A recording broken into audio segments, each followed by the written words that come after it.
नमस्कार।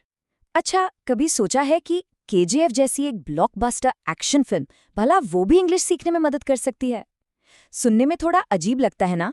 पर आज हम रॉकी भाई के एटीट्यूड और पोलाइट इंग्लिश के बीच का एक ऐसा कनेक्शन देखेंगे जो ना सिर्फ पर्सनैलिटी को बेहतर बनाएगा बल्कि एग्जाम में नंबर भी पक्के कराएगा। तो ठीक है, अपनी सीट बेल्ट बांध लीजिए क्योंकि केजीएफ की क्लास अब शुरू होने वाली है। और अपने पहले लेसन के लिए हम केजीएफ चैप्टर 2 के एक बहुत ही पावरफुल सीन पर नजर डालने वाले हैं। याद आया ये सीन? रॉकी इंडिया के प्राइम मिनिस्टर के ऑफिस में बिना किसी अपॉइंटमेंट के पहुंच जाता है और पूरे कॉन्फिडेंस से कहता है, कंप्लेंट देने आया हूं, खुद की। ये डायलॉग, ये पावर, एटीट्यूड और बेखौफ अंदाज दिखाता है। अब देखिए, रॉकी का ये स्टाइल पर्दे पर तो एकदम जबरदस्त लगता है, तालियां बजती हैं। लेकिन असली सवाल ये है, क्या यही स्टाइल असल जिंदगी में काम आएगा, खासकर एक स्टूडेंट के लिए? मतलब क्या इस तरह बात करने से परीक्षा में अच्छे नंबर मिल सकते हैं? यहीं से हमारी असली पड़ताल शुरू होती है। तो चलिए अब रूड यानी कि अक्खड़ और पोलाइट यानी विनम्र अंग्रेजी के बीच के फर्क को जरा समझते हैं।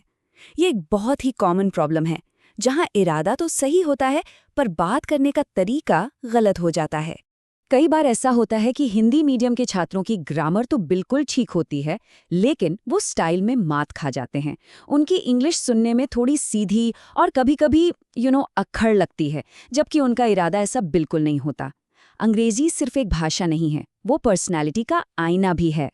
ये स्लाइड इस फर्क को बहुत ही शानदार तरीके से दिखाती है। गिव मी वाटर, ये एक ऑर्डर जैसा लगता है ना? जबकि could you please give me some water एक विनम्र रिक्वेस्ट है, एक निवेदन है। मतलब तो एक ही है, लेकिन असर में जमीन आसमान का फर्क है। तो फिर इसका सीक्रेट क्या है? देखिए, इसे कहते हैं मेंटल स्पेस। जब हम पोलाइट भाषा का इस्तेमाल करते हैं ना, तो हम असल में सामने वाले को ना कहने का एक ऑप्शन देते हैं, एक तरह की आज़ादी। और यही आज़ादी हमारी बातचीत को सम्मानजनक बनाती है। तो याद रखिए, पोलाइट होने का मतलब है सामने वाले को एक चॉइस देना।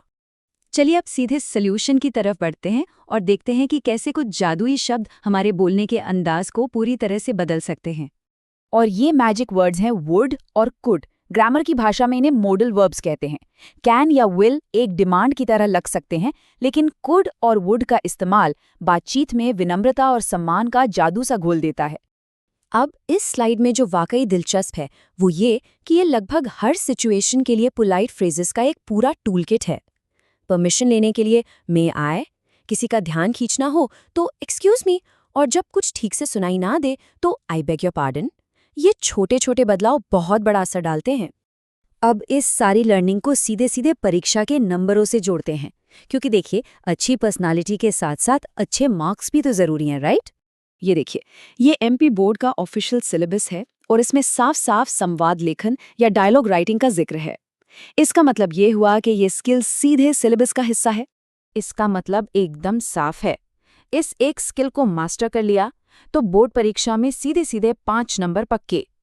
तो ये सिर्फ अच्छी अंग्रेजी बोलने की बात नहीं है, ये अच्छे नंबर लाने की भी बात है।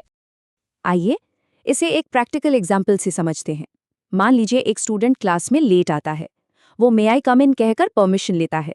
फिर जब उसे कुछ समझ नहीं आता तो वो कहता है, would it be possible for you to repeat? अब ये पूछने का कितना विनम्र और असरदार तरीका है। और आखिर में चलिए इस सबको एक साथ जोड़ते हैं और समझते हैं कि कम्युनिकेशन में, बातचीत में असली ताकत का आखिर मतलब क्या है। ये एक बहुत ही गहरी बात है। जिस पेड़ में फल लगते हैं ना, उसकी डालियां खुद ब खुद झुक जाती हैं। अकड़ तो सिर्फ खाली तने में होती है।